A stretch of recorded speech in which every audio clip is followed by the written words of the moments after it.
Well, hello there. You're watching the press preview, a first look at what's on the front pages as they arrive. In the next half hour, we'll see what's making the headlines with the journalist and author Christina Patterson and the political commentator Benedict Spence. Welcome both.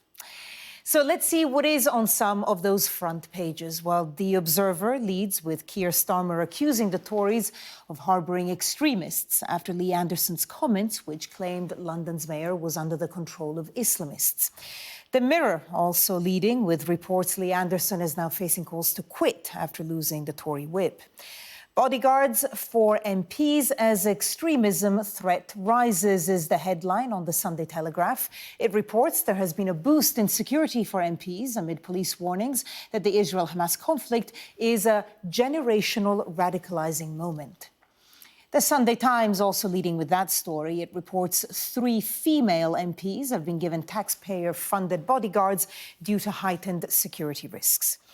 The Express leads with a report the Prime Minister will use cash saved by scrapping the northern leg of HS2 to upgrade roads, rail and bus services in the north of the country.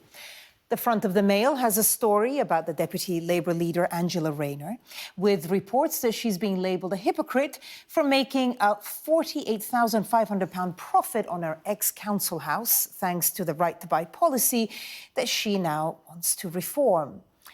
And you're the devil in disguise. That's the Star's headline of a story about criminals using AI to con nuns out of money. Yeah, and a reminder that by scanning the QR code that you'll see on screen during the programme, you can check out the front pages of tomorrow's papers while you watch us. And as I mentioned, we're joined tonight by the journalist and author Christina Patterson and the political commentator Benedict Spence. Great to see you as always. So really one story mainly dominating, certainly many of the front pages. Let's start with the take of the Sunday Mirror. Let's look at the front page there. Boot out this bigot. Now, these are the comments that Lee Anderson made about the mayor of London, and then the whip was removed, suspended by the party, and Keir Starmer's also made comments. So a lot of developments today, but Benedict, by and large, what have you made of the story today? Oh, it's a very typical British politics story. It's very impressive. It's almost amusing in that this car crash for the Labour Party earlier this week has managed to become an even bigger car crash for the Conservative Party out of absolutely nowhere. Lee Anderson, who is not famous for his reticence, has put his foot in it. He has used some very unwise words, shall we say. The party have been reasonably quick to remove the whip, but it has shifted the story away from one about parliamentary procedure and threats being made against Labour MPs firmly onto one about bigotry within the Conservative Party, which you kind of sat there thinking, if you were the Tories, you were sort of looking at the bonfire that was going on earlier this week and thinking, wow, finally some good news for us. And they've managed to absolutely mess this up spectacularly, because that's all that this is about now. And, you know, Keir Starmer is able to train his guns onto the Tories and say, well, you need to get your house in order, which is, I think, something that Labour have been sort of hoping to be able to do, because it's not unfounded, actually, that there are serious problems surrounding Islamophobia in the Tory party, but so much of the emphasis for so long has been on anti-Semitism in the Labour Party. Labour has obviously been drawing a lot of the flack about its stance on Gaza for a very long time, but this is welcome relief, if you like, politically speaking. As for Anderson himself, I'm really very curious about what his motivations were, especially seeing as he said he understood why the whip was being removed, but he wasn't going to apologise. And this is somebody who has flirted with voting against the government before. He's flirted with leaving the Conservatives before. He was chairman of the party. He lost that position. Then he said, maybe I actually want it back. This is not actually a stupid man. I believe that there is probably some sort of calculation behind this. There is another story that I'm sure we'll get on to later on, but that's sort of where I'm sitting, is that the Tories have managed to inherit this mess and it's now their problem, whereas it was the Labour Party's problem. And Lee Anderson has once again got himself front and centre in the news, and I suspect he's not going anywhere. Christina, before coming to you, I just want to remind viewers of what these comments actually were, or roughly. Basically said Islamists had got control of London and the mayor had given the capital away to his mates. And obviously these comments were criticised by Labour, but also by a fair few senior Conservatives as well. I think it's interesting you see it entirely through a political lens. I think it's shocking, actually. I think the whole world is watching what's happening in Gaza, this absolute tragedy that's unfolding. And on top of the tragedy of what's happening in Gaza, there is a secondary tragedy, which is that it is stoking yet further division in countries and cultures around the world where there have been relatively harmonious relations between Muslim and Jewish communities. Throughout history, it has been a challenge to get people from different faiths and cultural backgrounds to live together harmoniously. I live near Stamford Hill, where on the next road along, there are mosques and synagogues, and people live together pretty well side by side, and I think that's an impressive thing. And some MPs seem to be doing their utmost to destroy that harmony at a time when people are understandably desperate for a cessation to the fighting in Gaza, and to actually accuse the mayor of being in the hock of Islamists is an unbelievably inflammatory thing to do. I just wish some of these people who seem to be better suited to being GB News pundits than to being MPs would think a little more carefully before they open their mouth, because people's lives and safety are affected by the kind of thing that people say. Benedict, let me just bring up the front page of The Observer before I come to you. I know you want to jump in. So The Observer, I mean, same story, different headline. Islamophobia, Starmer turns on Tories over toxic rhetoric, because we had a very strong statement, a tweet or X from Keir Starmer a couple of hours ago. Benedict. I mean, you say I'm seeing this through a political lens. One has to look at it through a political lens. But this is partly why I think it's very interesting, is that immediately now all the talk is about Islamophobia. But actually, I walked through London today, and the thing, because I always see this on my route, I saw the police officers stood outside a synagogue. I won't say which one it is. But this is actually always the point, which is that what we have is this war going on across the world, and British Jews, not Israelis, Jews are being targeted. And throughout the last couple of months, there have been these marches throughout London, and most of the people on them have been peaceful, but there has been a very nasty undertone of anti-Semitism, of calls for genocide, and other things as well. And this is where a lot of the idea around threats being made towards Labour MPs is coming from. Partly, there has been a suggestion that the Metropolitan Police has not policed these marches perhaps quite as strongly as they could have done. That does fall under the remit of the Mayor of London, and this is why I think it's very unfortunate that Lee Anderson has conflated these two issues by claiming that he's in the pocket of Islamists. It's frankly a rather revolting thing to do. And what it means is we can now ignore the fact that actually questions over policing in London have been ignored throughout this thing. And actually, these are things that need to be addressed. And that's why I find it rather irritating that we're now talking about Islamophobia, where actually what started out on October the 7th was an attack on Israelis in Israel, but also protests on the streets of Britain, not in support of Israelis, not even in support of Palestine, but against Israel, and attacks on Jewish people. And always what we come back to is, well, we have to be careful of the Islamophobia. You can't possibly do that. But it's always after the fact. It's always after the marches. It's always after the anti-Semitism that people say, this isn't on, this isn't acceptable. It's after the threats are made against Labour MPs by Palestine supporters that people, well, hang on a second, you can't stoke any of these tensions. You have to be very careful about Islamophobia. People are very worried about the rise of the far right in this country. How you get that is by allowing one section of society to get away with this sort of thing, threatening MPs, threatening a minority community, and actually allowing them to get away with it with impunity. And I think it's very unfortunate that now what we're going to be talking about is one man talking about Islamophobia or Islamism or whatever it is, when actually the issue was, and should have been, about MPs being threatened and voting along those lines. Well, based on what they were being threatened. it's perfectly possible to talk about all of those things at once. And from the beginning, anyone who has watched me on this programme since the 7th of October knows that I have spoken out at least as passionately on behalf of Israel and those the families, those people, the absolute acts of atrocity that Hamas committed.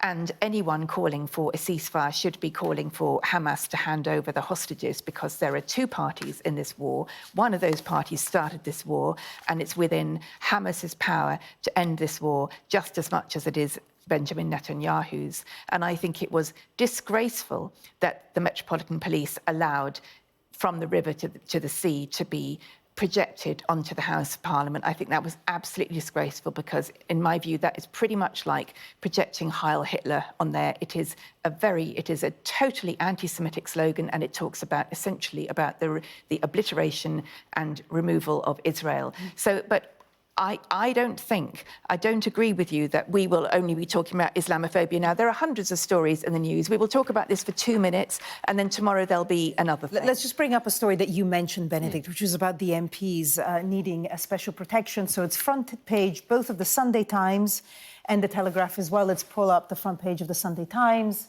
Oh, Telegraph, let's go there. Bodyguards for MPs as extremism threat rises. And then Sunday Times is something similar. Bodyguards, they specify it's 3 female MPs as safety fears rise. There's a lot that we don't know. We don't actually specifically know what these MPs are being threatened, with, but it is obviously a worrying development. It is. I mean, it's worth pointing out that there are a number of MPs who always have police protection for various different reasons. We won't go into who those are, but there's footage actually doing the rounds today, and there was late last night, of female Labour MPs being pursued and heckled by Palestine protesters, screaming at them about genocide and how they're complicit. And I think it really does show you quite how through the looking glass a lot of these people are, that actually, backbench Labour MPs have no bearing on what is going on in Palestine right now. But people feel emboldened that they can. And you do notice it is predominantly female MPs that seem to get targeted by groups of men pursuing them, shouting at them about this sort of thing. And again, we're talking now a lot about Islamophobia. Fine, it's an issue. He said some pretty rotten things that he shouldn't have done. He's been kicked out of the party. But this was what the story was initially, was about the Labour Party feeling that they needed to have a motion put forward because their MPs were in danger and police bodyguards are actually being assigned to them. That is a disgrace. It is unacceptable. And the people who are threatening them should be in prison as soon as possible. Christina. That's my view. Yeah, I think anyone who threatens anyone should be in prison, but our prisons would get full up pretty quickly if the police acted on all of that. I mean, I think, generally speaking, it's very hard when horrific things are happening in a war, which is extremely complex, where there is not a good side and a bad side, where, I think Netanyahu is behaving absolutely appallingly, Hamas are behaving appallingly, and any Palestinian that is complicit with Hamas is also morally, sort of implicated in all of this. This is a horrific situation.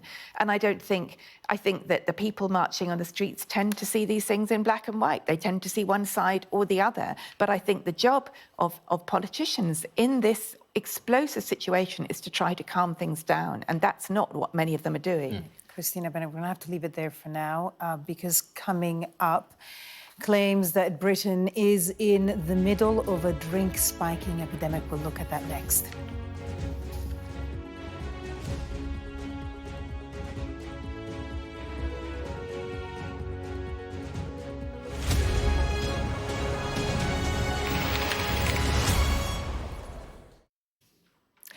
Welcome back. You're watching the press preview. With me now are the journalist and author Christina Patterson and the political commentator Benedict Spence. Okay, let's take another look at the papers now. Front page of the Sunday Times. Send frozen Russian cash to Kyiv, says Sunak. And of course, Saturday was the 2-year anniversary of the Russian invasion of Ukraine. And we did see a sort of show of European solidarity and Canada there as well in Kyiv itself. Tell us a little bit about the specifics of this story, Christina.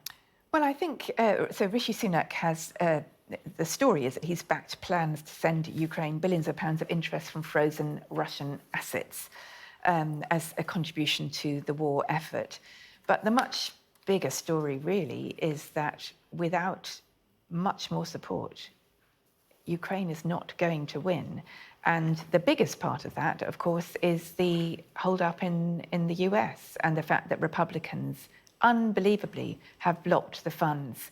And it means that I think at the moment Russia has 5 times as much weaponry on the front line as the Ukrainians do. So they've recently lost, I'm afraid I can't remember the name of the town. Avdiivka. Very good, thank you. And which is very bad news. And this is essentially Ukraine. It has incredible courage. It is putting in enormous amounts of effort. There is the energy, there is the drive, there is the passion, there is the anger. There are the young men and women who are willing to fight, but without the hardware they can't do it, and they are not getting enough hardware. And some of the hardware that has been promised hasn't arrived. France hasn't paid nearly enough. Germany has now upped its contribution, but America has to step up to the plate. And of course, if Trump takes over, that will be absolutely disastrous. So I think what we've seen today and in the last few days is a kind of rhetorical support, but Ukraine needs much more than that. And it is true that, unfortunately, after 2 years, support does seem to be waning. We do have to put our money where our mouths are. Benedict? I'd actually go further. I think Ukraine has lost the territories that it has already lost. There isn't really much of a way to get those back. And this isn't even so much a weaponry issue, it's a demographics issue. So many Ukrainians have now died or been maimed. And if you look at the average age of a new recruit into the Ukrainian armed forces, it's in the 40s. That's too old. There's no two ways about that. That means that there are people in their late 40s and 50s being drafted into the Ukrainian army and expected to fight the Russian army, which is still much larger. And the other key thing is that Russia has managed to completely re-augment its military supply chain so that it doesn't actually need to rely on external forces anymore. Its economy has bounced back fantastically well. Actually, it's absolutely fine. So this is no longer a question of sending them the equipment to take back Crimea or anywhere like that. It's simply a question of now withstanding the oncoming Russian onslaught, which will come this summer. I don't think that the Russians expect to take the whole of the country. I don't actually think they ever expected to take the entirety of the country. But they do now look in a very good position to wear down the Ukrainians simply in terms of manpower as a war of attrition. So this is now about keeping Ukraine independent and keeping the lines where they currently are. But it's a dreadful situation to have to admit that actually, because we didn't send them the weapons early enough in the first place, when there was an opportunity, we've now basically got to say to the Ukrainians, well, look, we'll give you this stuff, but you are probably going to have to make a peace deal with Russia at some point, because otherwise they are just going to keep outspending you, and they have more men than you. Yeah, They do. yeah. We don't have much time left. Let's look at a domestic story, national story. Sunday Times front page revealed the drink and drugs spiking epidemic sweeping Britain. A really worrying story, this, Christina. Tell us the details. The reason I picked this is because yesterday I bumped into my neighbour, and my neighbour told me that her husband, they have 2 toddlers, and he had been on a rare night out, and he nearly died. He had his drink spiked and was incredibly ill. He couldn't move. They had to go to A&E. I think they had to call an ambulance, actually. He was totally immobilised by it. And I had no idea that this was happening I obviously knew about rape drugs, but I didn't know that this was a kind of common phenomenon, that people were just randomly spiking the drinks of complete strangers. Terrible. What does the article say as to that it's going up, that there's a drug spiking epidemic with people being targeted at parties, work events and festivals, but that police have said they don't test the urine of most victims, even though that's vital in the first 24 hours to secure a conviction. So essentially, this is yet another crime in this country that is largely going unconvicted. The article also says that it's now so common that it forms a large part of MP casework. And actually, when it gets to that stage where it's landing on the desks of MPs, you're thinking that must be huge. But I think, as you said, it was a well-known sort of phenomenon when it comes to sexual assaults, also increasingly for thefts and things like that. But it seems to be now almost just a sort of a recreational thing, just done for the amusement of people who find that sort of thing particularly entertaining. And I think that is a really rather concerning breakdown just in the social contract. Why on earth you'd put somebody in that kind of danger just for a laugh? Because you can, because you have that power. Yeah, it's terrifying. Benedict, Christina, thank you for that.